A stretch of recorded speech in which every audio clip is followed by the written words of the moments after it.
এই ফ্ল্যাটটা দেখে তোমরা চিনতে পারছো যে ফ্ল্যাটে আমি 12-13 বছর কাটিয়ে গেছি, এটা হচ্ছে সেই ফ্ল্যাট। তো এখানেই আমরা বাইক চালাবো। Back to my channel. এখন সন্ধ্যে বাজে 6:30 আর আমরা বেরোচ্ছি বরযাত্রীর জন্য। তো সবাই আমরা রেডি হয়ে গেছি, এই যে সঙ্গীত রেডি, আর এই যে হচ্ছে আমি।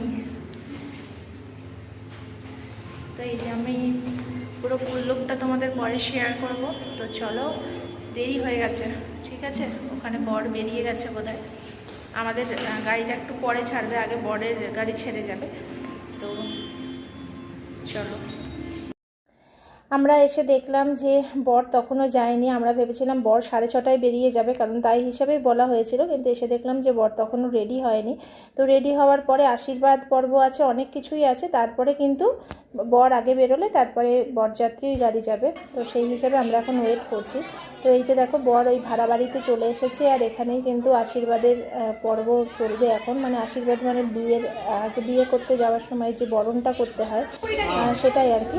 তো এখন বরণের পর্ব চলছে।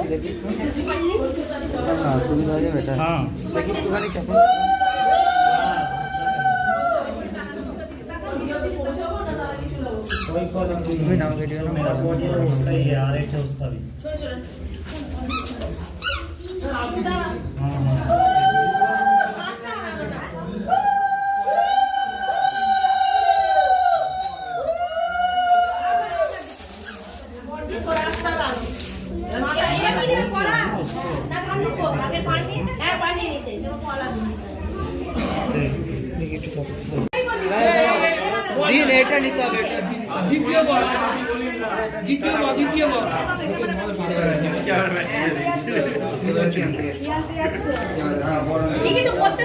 বন্ধু কে আছে, বন্ধু কে যাচ্ছে? ও রিন্টু যাচ্ছে, রিন্টু রাতে দাও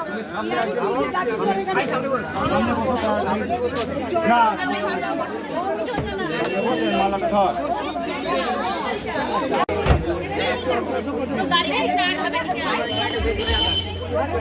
বর এখনো বেরোয়নি, বর বেরোচ্ছে, এরপর আমরা বেরোবো, তাই না? বর বেরোচ্ছে, এই আর একটা সুযোগ, এবার আরেকবার হয়ে যাবে।